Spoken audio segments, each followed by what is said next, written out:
ठीक। Hello student, welcome to the my channel. This is your maths teacher. आज हम करने वाले हैं बच्चों class 11th maths NCERT chapter number 10 straight line exercise 10.1 का इंट्रोडक्शन पार्ट 2। ठीक है, इंट्रोडक्शन पार्ट 1 हम लोग ऑलरेडी कर चुके हैं। अगर आप इंट्रोडक्शन पार्ट 1 एक्सरसाइज 10.1 का इंट्रोडक्शन पार्ट 1 देखना चाहें तो आप मेरे चैनल के जो क्लास 11th मैथ्स वीडियो की जो लिस्ट है उसमें जा कर के आप एक्सरसाइज 10.1 इंट्रोडक्शन पार्ट 1 देख सकते हैं। ठीक है, चलो तो आज हम लोग करने वाले हैं इंट्रोडक्शन पार्ट 2 में पहले जो हम लोग की टॉपिक है वो है conditions for parallelism and perpendicularity of line in term of their slopes. ठीक है, अब कंडीशंस पहले हम लोग फाइंड करने जाएंगे। दो लाइंस पैरेलल हो, ठीक है, पैरेलल लाइंस के लिए हम लोग सब पहले कंडीशन फाइंड करेंगे, इसके बाद हम लोग फाइंड करेंगे परपेंडिकुलर के लिए। ठीक है, तो ये जो हम कंडीशंस फाइंड करने जा रहे हैं ये हमारे पैरेलल के लिए। ठीक है, मतलब कि हमारी दो लाइंस जब पैरेलल होंगी तो उनके लिए उनके स्लोप्स के टर्म में क्या रिजल्ट पाएंगे या फिर क्या रिलेशंस होगा। ठीक है, समझ में आ रही बात। चलो तो हम लेट कर लेते हैं कि हमारी लाइन है L1 और L2। ठीक है, इस दोनों लाइंस का जो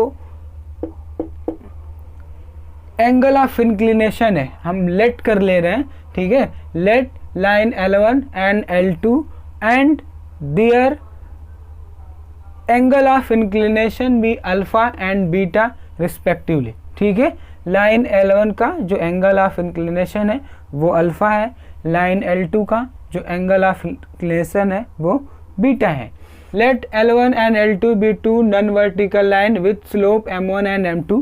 और हम ये लेट कर ले रहे हैं कि L1 be first line and L2 be second line and alpha be the angle of inclination of line L and beta be the angle of inclination of line B, and beta be the angle of inclination of line L2 and M1 be the slope of line L1 and M2 be the slope of line L2।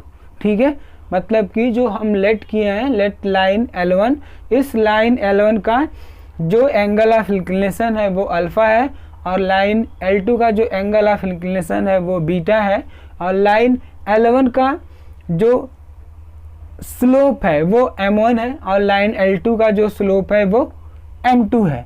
ठीक है, इतनी बात आप लोगों को clear हो गई है। और सिंस ये दोनों हमारी लाइन L1 और L2 क्या है, पैरेलल है, जब ये हमारी L1 और L2 ये दोनों हमारी लाइन क्या है, पैरेलल है, तो जब ये दोनों लाइन्स हमारी पैरेलल होंगी तो एंगल अल्फा इक्वल हो जाएगा एंगल बीटा के। ठीक है, जैसे ये हमारा अगर क्या नाम से एक कोई लाइन है, ठीक है, और ऐसे सपोज दैट ऐसे करो, ये दोनों हमारी क्या है, पैरेलल लाइन है। ठीक है, इनको एक कोई हमारी लाइन कट कर रही है। ठीक है, तो अब इनके साथ जो ये एंगल फॉर्म होगा ये और ये एंगल क्या होंगे, दोनों इक्वल होंगे। ठीक है, तो वैसे ही यहाँ पर भी ये हमारी एक्स एक्सिस है, एक्स एक्सिस को ये दोनों लाइन हमारी जो L1 और ये जो L2 है कट कर रही है तो एंगल अल्फा और बीटा आ रहा है। ठीक है, तो जब ये दोनों लाइन्स हमारी पैरेलल हैं L1 और L2, ठीक है, जब ये L1 और L2 पैरेलल हैं तो एंगल अल्फा और बीटा क्या होंगे, इक्वल हो जाएंगे। ठीक है, तो L1 and L2 are parallel then alpha equal to beta. चलो जब अल्फा और बीटा इक्वल होगा, चलो देखो, जब एंगल ऑफ इंक्लिनेशन अल्फा और बीटा इक्वल होगा तो tan of alpha equal to tan of क्या हो जाएगा, बीटा भी इक्वल हो जाएगा। ठीक है, एंगल अल्फा इक्वल है एंगल बीटा के तो tan ऑफ अल्फा इक्वल होगा tan ऑफ बीटा के। ठीक है, चलो ये बात क्लियर है। अच्छा, तो यही तो मेरा M1 है, देखो जरा, यही तो मेरा M1 है। ठीक है, तो यहाँ से हमको क्या मिला, M1 इक्वल हो जाएगा M2 के। ठीक है, तो हम लोग क्या कंडीशन फाइंड किए कि अगर हमारी दो लाइन L1 और L2 पैरेलल हैं तो M1 और M2 क्या होंगे, इक्वल होंगे। ठीक है, तो देखो यहाँ M1 इक्वल टू M2 आ गया, मतलब कि जब दो लाइन्स हमारी पैरेलल होंगी तो उनके स्लोप क्या होंगे, इक्वल होंगे। ठीक है, हम लोग क्या कंक्लूजन निकाले, क्या कंडीशन निकाले हैं पैरेललिज्म का, कि दो लाइन्स हमारी अगर पैरेलल हैं तो उन दोनों लाइन के स्लोप क्या होंगे, इक्वल होंगे। ठीक है, 10 non vertical parallel lines have equal slopes. ठीक है, अगर दो नॉन वर्टिकल लाइन्स पैरेलल होंगी तो उनके जो स्लोप होंगे वो क्या होंगे, इक्वल होंगे। That means M1 equal to M2। ठीक है, M1 इक्वल टू M2। ठीक है, चलो ये बात क्लियर है। ठीक,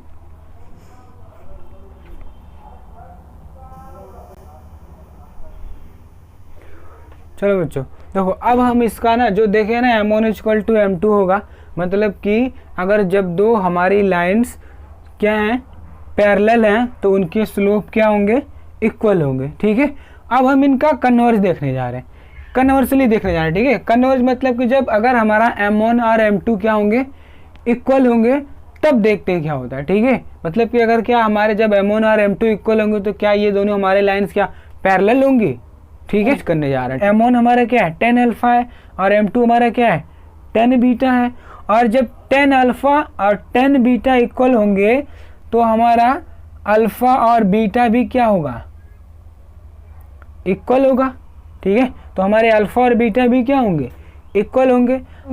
ठीक है, और जब हमारे अल्फा और बीटा इक्वल हो गए तो हमारी ये जो लाइन होगी वो क्या होगी, पैरेलल होगी, है ना। हेंस देखो हम लोग क्या है M1 और M2 इक्वल लेट किए थे, जब M1 और M2 इक्वल है तो 10 अल्फा और 10 बीटा भी इक्वल है, और जब 10 अल्फा और 10 बीटा इक्वल है तो अल्फा और बीटा भी क्या होंगे, इक्वल होंगे। और जब अल्फा और बीटा इक्वल है तो मतलब कि दो लाइंस के इंक्लिनेशन, एंगल ऑफ इंक्लिनेशन क्या है, इक्वल है। और जब एंगल ऑफ इंक्लिनेशन किसी दो लाइंस के इक्वल होंगे तो वो दोनों लाइंस हमारी क्या होंगी, पैरेलल होंगी। ठीक है, hence L1 and L2 be two parallel lines. ठीक है, तो हमारी जो दोनों लाइंस होंगी वो क्या होंगी, पैरेलल। मतलब इसका कन्वर्जली भी क्या है, ट्रू है। ठीक है, इसका कन्वर्जली क्या है, मतलब अगर हमारी दो लाइंस पैरेलल हैं तो उनके स्लोप क्या होंगे, इक्वल होंगे। यदि दो लाइंस के स्लोप इक्वल हैं, ठीक है, कन्वर्ज में क्या है, यदि दो लाइन के स्लोप इक्वल होंगे तो वो दोनों लाइन हमारी क्या होंगी, पैरेलल होंगी। ठीक है, तो हम लोग यहाँ से क्या कह सकते हैं कि if two non vertical lines have equal slope then the both lines are parallel. ठीक है, हम लोग क्या कह सकते हैं, if two lines have equal slopes then both lines are parallel। ठीक है, अगर दो लाइंस के स्लोप्स इक्वल होंगे तो वो दोनों लाइंस हमारी क्या होंगी, पैरेलल होंगी। ठीक है, चलो इतनी बात आपको क्लियर हो गई है। अब हम लोग फाइंड करने जा रहे हैं कंडीशंस फॉर परपेंडिकुलरिटी। ठीक है, दो लाइंस हमारी अगर परपेंडिकुलर हैं तो उनके M1 और M2 के बीच में क्या कंडीशन होगी। ठीक है, M1 और M2 के बीच में क्या रिलेशन होगा। ठीक है, चलो देखो हम लोग क्या किए हैं, दो लाइंस लिए हैं, एक L1 और एक लाइन ये है L2। ठीक है, L1 लाइन का जो एंगल ऑफ इंक्लिनेशन है वो अल्फा है, L2 लाइन का जो एंगल ऑफ इंक्लिनेशन है वो बीटा है, और L1 का जो स्लोप है वो M1 है और जो L2 का स्लोप है वो बीटा है। ठीक है। और ये दोनों लाइन्स हमारी क्या हैं, एक दूसरे पे परपेंडिकुलर हैं, ठीक है। मतलब कि ये एंगल हमारा क्या है, 90 डिग्री है, ठीक है। ये दोनों लाइन क्या हैं, परपेंडिकुलर है एक दूसरे को, ठीक है। These lines are perpendicular to each other, ठीक है। Line L1, the angle of inclination of line L1, ठीक है, sorry, the angle of inclination of line L1 be alpha and angle of inclination of line L2 be beta and the slope of line L1 be M1 and slope of line L2 be M2, ठीक है। चलो, तो अगर हम लोग ये जो हमारी लाइन है वो परपेंडिकुलर है, ठीक है। तो जब ये दोनों हमारी लाइन परपेंडिकुलर है, देखो ये जरा यहाँ पे क्या दिख रहा है हम लोग को, हम लोग क्या लिख सकते हैं, बीटा इक्वल टू, तो यहाँ पे पहले मेंशन कर देते ना, लाइन L1 परपेंडिकुलर है लाइन L2 की, ठीक है। तो देखो ये एंगल अगर हमारा 90 डिग्री है तो ये भी कितना होगा, 90 होगा, ठीक है। ये भी हमारा 90 होगा। देखो बीटा इज इक्वल टू क्या यहाँ पे दिख रहा है हमको, beta is equal to alpha plus 90 degree. अगर ये हमारा ट्रायंगल, देखो कभी हम लोग ऐसी कंडीशन पढ़े ना, ऐसी, ठीक है। अगर ये हमारा एंगल ऑफ एक्सटेंशन, ठीक है, एक्सटीरियर एंगल प्रॉपर्टी, अगर हम इस लाइन को एक्सटेंड करा दें तो ये जो एंगल हमारा होता था वो sum of this angle and this angle होता था ना, ठीक है।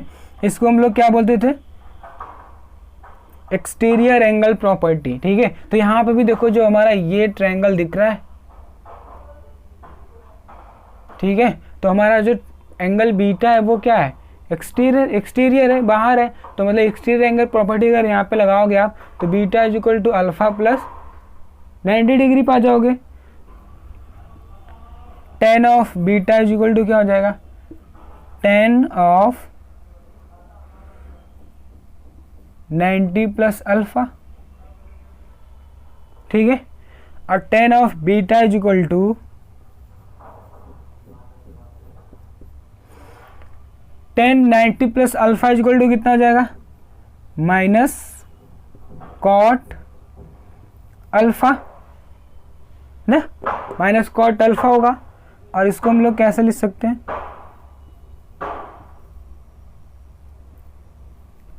tan बीटा इक्वल टू ये कॉट अल्फा को हम लोग ऐसे लिख सकते हैं 1/tan अल्फा लिख सकते हैं, ठीक है। चलो सॉरी 1/tan अल्फा है ना। अब देखो ये tan beta is equal to minus 1/tan alpha हो गया, है ना। अब tan बीटा हमारा क्या है, M2, और हमारा tan अल्फा क्या है, M1, ठीक है। यहां से आप क्या पाओगे, देखो ये यहां से क्रॉस मल्टीप्लाई हो जाएगा, ठीक है। तो क्या मिला आपको, M1 into M2 is equal to -1, ठीक है। M1 into M2 is equal to minus, if line L1 and L2 are perpendicular to each other then M1 into M2 is equal to -1, ठीक है। तो हम लोग क्या कंडीशन पाए हैं कि अगर दो हमारी लाइंस परपेंडिकुलर होंगी, ठीक है, तो उनके जो स्लोप का मल्टीपल होगा, ठीक है, जो multiplication of slope equal to क्या मिलेगा हमको, -1। If two lines are perpendicular then the M1 into M2 is equal to -1। अब हम लोग इसका कन्वर्ज करने जा रहे हैं, ठीक है। यदि M1 into M2 is equal to -1 है तो क्या वो हमारी दोनों लाइन्स पैरेलल होंगी, ठीक है। कन्वर्ज करने जा रहे हैं कि M1 into M2 is equal to -1 है, तो हमारी ये दो जो लाइन L1 और L2 हैं ये एक दूसरे की परपेंडिकुलर होंगी, ठीक है। चल देखो M1 into M2 equal to -1, तो M1 हमारा क्या है, tan अल्फा, M2 क्या है, tan बीटा इक्वल टू -1, ठीक है। ये स्लोप है ना, तो slope m equal to tan alpha होता है, टेन थीटा होता है। तो ये m1 है तो m1 के लिए ये टेन अल्फा हो गया, m2 है टेन बीटा इक्वल टू -1, ठीक है। चलो देखो,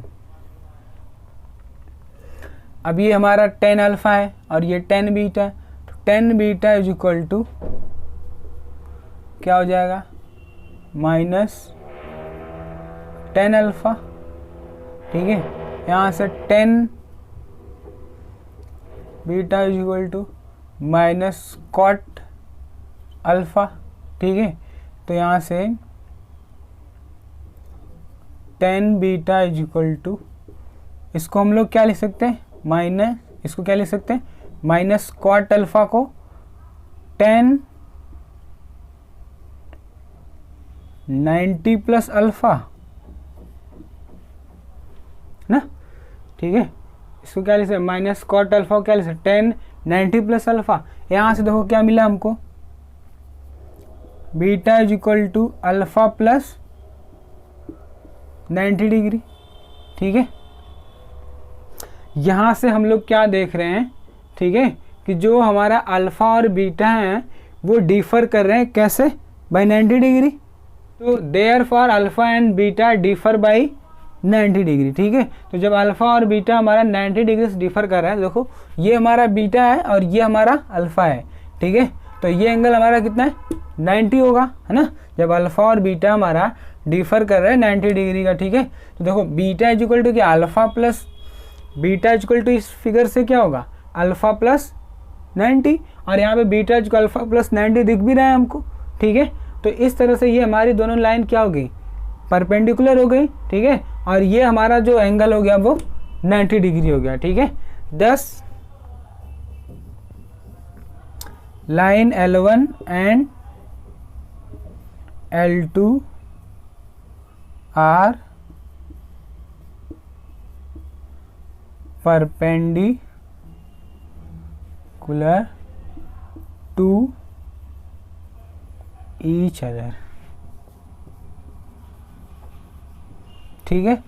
तो हमारी लाइन L1 और L2 एक दूसरे क्या होंगी, परपेंडिकुलर होगी, ठीक है। तो कन्वर्जली भी इसका क्या हुआ, ट्रू हुआ, ठीक है। हम लोग पहले किए थे कि जब दो लाइन L1 और L2 एक दूसरे की क्या है, परपेंडिकुलर हैं, तो आर आता है m1 into M2 equal to -1, ठीक है। कन्वर्ज इसका हम लोग क्या किए, हम लोग पहले ही मान लिए क्या, m1 into M2 equal to -1, ठीक है।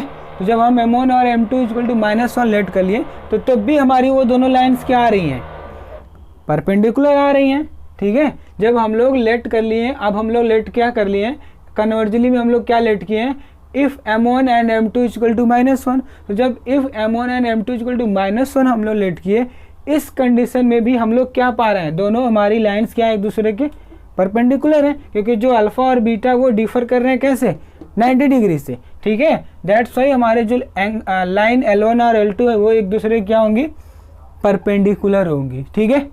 ये बात समझ में आई आप लोग को। चलो बच्चों, अब हम करने वाले हैं एग्जाम्पल नंबर 1 NCERT मैथ, ठीक है। NCERT मैथ्स का जो हमारा एग्जाम्पल नंबर 1 है ना, उसको करने जा रहे हैं हम लोग। इस एग्जाम्पल नंबर 1 में 4 क्वेश्चन दिए गए हैं, ठीक है। वन सबको हम लोग 1 बाई 1 क्या करेंगे, सॉल्व करके देखेंगे, ठीक है। चलो पहला देख लेते हैं हम लोग,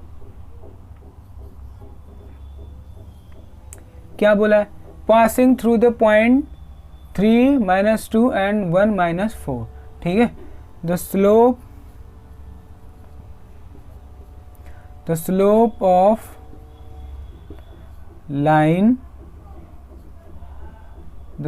of lines passing through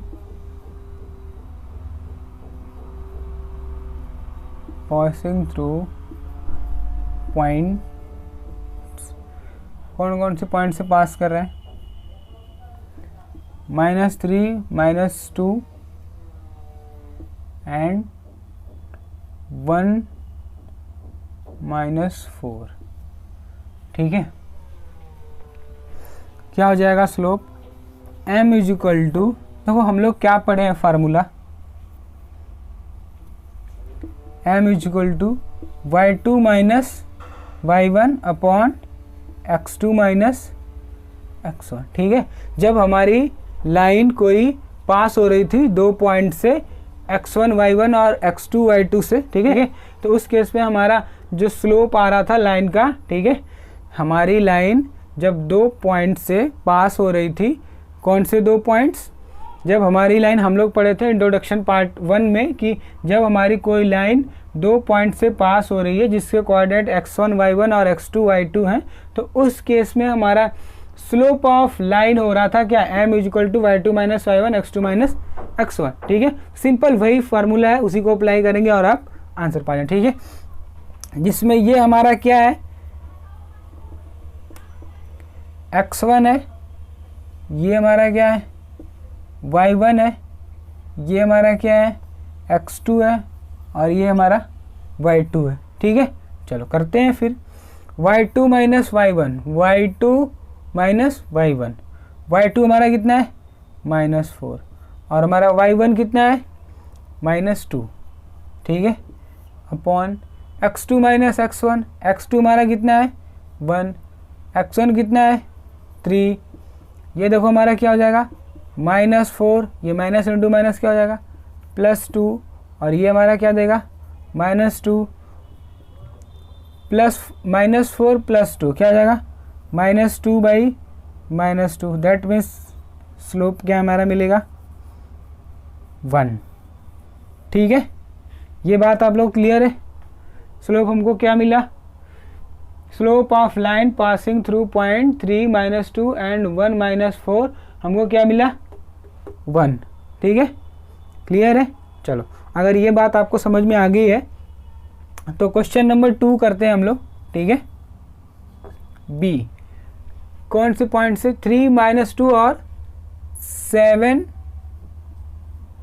-2, ठीक है, 7 -2 से। तो स्लोप ऑफ लाइन क्या होगा जब हमारी लाइन पास होगी 3 -2 और 7 -2 से, देखो y2 माइनस y1, y2 हमारा कितना है -2 और y1 कितना है -2, तो -2 x2 माइनस x1, x2 हमारा कितना है 7 और x1 कितना है हमारा -3, ये क्या दे देगा हमको 2 + 2 अपॉन ये 4, क्या हो जाएगा हमारा 0/4, तो m इक्वल टू कितना आ जाएगा हमारा 0, ठीक है। तो slope of line passing through the point 3 -2 and 7 -2 क्या मिला हमको 0 मिल गया, ठीक है।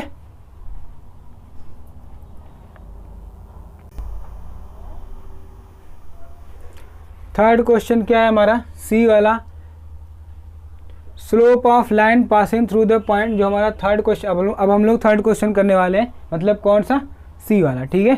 सी में क्या है हमारा पॉइंट क्या दी गई है 3 -2 3 4, ठीक है। द स्लोप ऑफ लाइन, तब हम लोग क्या करेंगे, the slope of line passing through the point 3 -2 and 3 4, ठीक है।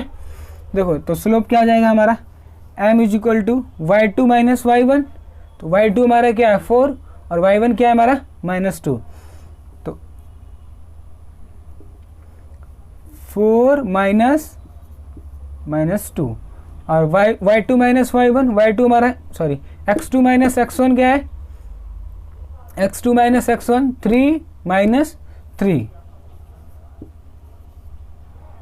ठीक है। ये हमारा कितना हो जाएगा 4 + 2 बाई 3 -3, 0 जाएगा ये, और फिर क्या आ देगा 4 + 2 क्या हो जाएगा 6/0, ठीक है। 6/0 हमारा क्या है नॉट डिफाइंड, ठीक है।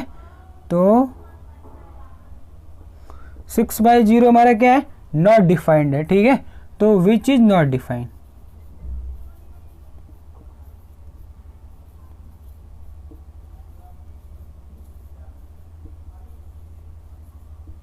विच इज नॉट डिफाइंड, ठीक है, क्लियर है ये।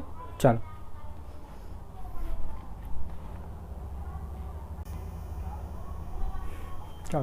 देखो अब हम करने वाले हैं क्वेश्चन नंबर 4, जो हमारा क्वेश्चन नंबर क्या है डी है।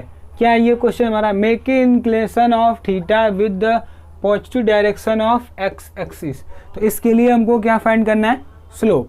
ठीक है, तो देखो जरा हमको क्या गिवन है, इंक्लिनेशन एंगल, ठीक है, या फिर एंगल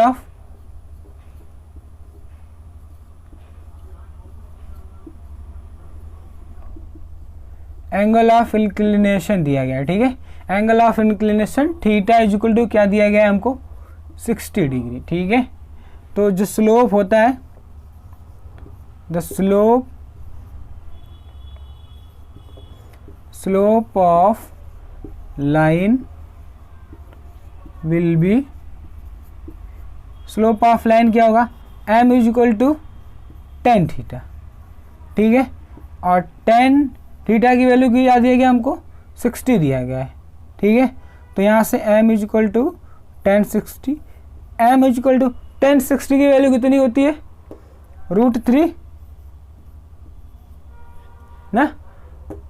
तो m की वैल्यू क्या मिली हमको, √3। That means slope of line which the slope of line क्या मिला हमको, m इज इक्वल टू √3।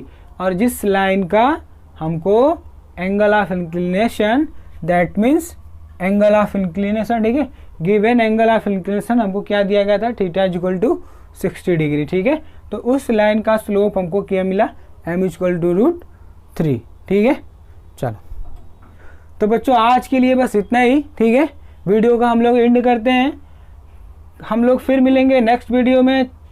ठीक है, तब तक के लिए जय हिंद।